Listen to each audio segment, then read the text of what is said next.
Hi guys! Good evening. Kita niyo siguro masyado madilim na gabi na kasi. Pero busy pa rin tayo kasi umalis yung mga anak ko, wala akong kasama. Kaya medyo tahimik ako ngayon na gumagawa ng ano. Bumili ako ng manok. Maglilitsyon tayo. Iba-brine ko muna siya. Bago ko natin siya litsunin, iba-brine natin muna siya. Ito, gumawa ko ng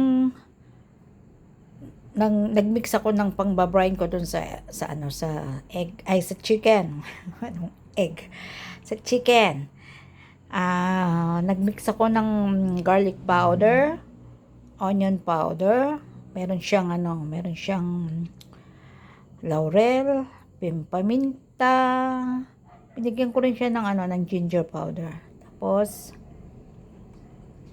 yung mamaya bigyan natin dyan asin at saka konting asukal. Diyan natin ibabrine yung manok 24 hours.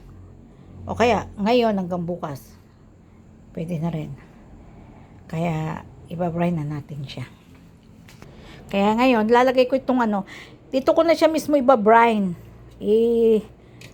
Ayan, saktong-sakto lang yung manok sa loob ng.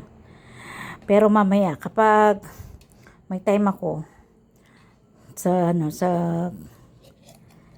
gabi, ipasok natin yung doon.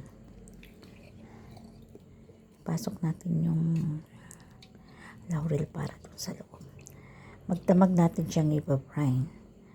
Dahil hindi tuloy pumasok yung, hindi pala siya kasya. Kailangan kasi masyadong kailangan lubog na lubog siya. Kaya ang gagawin ko mamaya, after siguro bago ako matutulog mamaya, ibabaliktad ko siya. Para sa ganon, yung kabila naman, makaka-absorb din yung kabila. Ayan. Kailangan natin kasi. Kapag naman nakahiga, ganon din yata eh. Ayun.